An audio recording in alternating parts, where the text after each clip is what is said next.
अगर एक सहनी की पार्टी सेकुलर कही जा सकती है, कि यादव की पार्टी सेकुलर कही जा सकती है, मांझी की पार्टी, पासवान की पार्टी सेकुलर कही जा सकती है, कुशवाहा की पार्टी, कुर्मी की पार्टी, तो एक मुसलमान की पार्टी सेकुलर क्यों नहीं कही जा सकती? एमआईएम अपने मुसलमानों की बात करते तो गलत क्या है? किसी हिंदू के खिलाफ बोला हो, किसी मंदिर के खिलाफ बोला हो तो आप बताइए।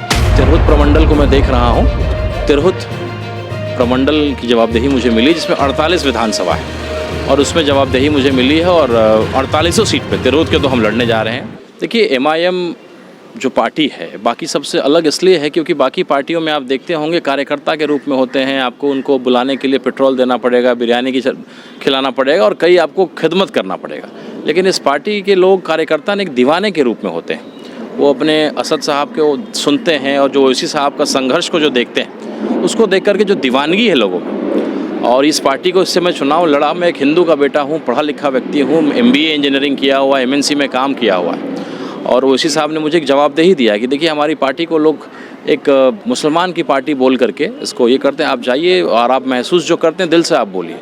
और मैंने चुनाव लड़ा और चुनाव के बाद पूरी इलाके के लोग यही मान रहे थे कि चुनाव हारने के बाद मैं इस पार्टी को छोड़ दूंगा।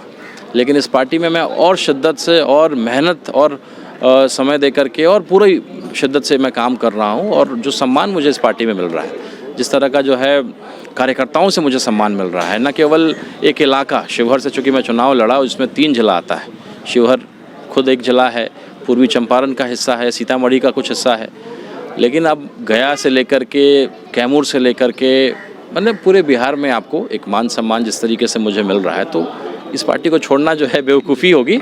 और एक पढ़े लिखे व्यक्ति की पार्टी है, एक बैरिस्टर जो है असदुद्दीन ओवैसी साहब, मैं चंपारण से आता हूँ, गांधी जी एक बैरिस्टर आए थे। और जिस तरीके से जुड़ रहा है ये कारवां, मुझे पूरा विश्वास है कि आने वाले समय में पिछले विधानसभा में अकेली पार्टी अपने हिम्मत पे, अपने बिना किसी के गठबंधन के 5 सीट जीत करके आई थी। ये अपने आप में बड़ी बात है। तो एक कॉम्बिनेशन हम लोग निश्चित रूप से बिहार है, एक सच्चाई है कि जाति को हम लोग उसको छोड़ नहीं सकते हैं, उसको दरकिनार नहीं कर सकते, एक महत्वपूर्ण हिस्सा है।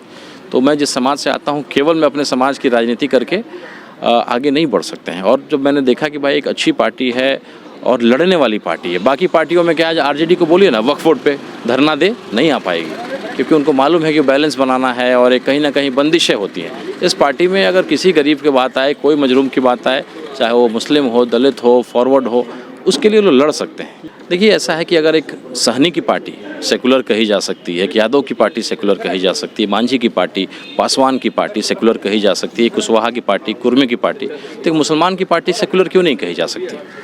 और अगर कोई गार्जियन अपने परिवार की चिंता करता है, परिवार के लिए संजीदा है, तो निश्चित रूप से वो किसी और के लिए भी संजीदा होगा। तभी ये मापदंड, ये पैमाना है। जो गार्जियन अपने बेटा को छोड़ दे रोड पे भटकने के लिए और दारू शराब पी रहा हो, गार्जियन कोई उसको पूछने वाला नहीं है, तो जो घर को नहीं संभालेगा वो बाहर को क्या संभालेगा? तो अगर एमआईएम अपने मुसलमानों की बात करते तो गलत क्या है? किसी हिंदू के खिलाफ बोला हो, किसी मंदिर के खिलाफ बोला हो तो आप बताइए। देखिए, ओवैसी साहब बहुत दिल से, बहुत इमोशनल आदमी है और बहुत शिद्दत, बहुत ईमानदारी से दलित, मुसलमान, वंचितों की लड़ाई को लड़ रहे हैं और बिना किसी चीज़ से डरे हुए, बिना किसी की चिंता करते हुए। तो इसलिए कहीं ना कहीं हम लोग को था कि भाई ऐसे पार्टी के नेतृत्व में, ऐसे नेता के नेतृत्व में जो पढ़ा लिखा हो और ज़रा उनकी बातों को सुनो तो लगता हो कि भाई लॉजिक की बातें करता हो और आने वाला भविष्य या उस तरह का जो है डेवलपमेंट की बात हो, विकास के मुद्दों पे चर्चा हो। तो एक पढ़ा लिखा व्यक्ति हूँ, इसलिए एक पढ़े लिखे व्यक्ति के लीडरशिप के अंदर काम करना मुझे पसंद है। और अख्तरुल ईमान साहब जो हमारे प्रदेश अध्यक्ष हैं, आज देखिएगा कि सिद्धांत जो है हमारे बिहार में तो खास करके नीतीश जी ने जो ऐसे ऐसे कारनामे किए हैं कि अब सिद्धांत यहाँ की राजनीति में बचा नहीं है। लेकिन अख्तरुल ईमान साहब 5 विधायक थे, 4 को तोड़ा, इनको करोड़ों के ऑफर और जो मंत्रालय वो मिलने को इनको तैयार था, लेकिन ये व्यक्ति नहीं टूटा। तो ईमान के पक्के हैं और कहीं ना कहीं ऐसे लोगों से प्रभावित था और हम लोग राजनीति ऐसे ही लीडरशिप में करना चाहते हैं। देखिए, तिरहुत प्रमंडल को मैं देख रहा हूँ, तिरहुत प्रमंडल की जवाबदेही मुझे मिली जिसमें 48 विधानसभा है और उसमें जवाबदेही मुझे मिली है और 48 सीट पे तिरहुत के तो हम लड़ने जा रहे हैं। और मुझे लगता है कि हम लोग लगभग सभी सीटों पे इस बार एमआईएम लड़ेगी।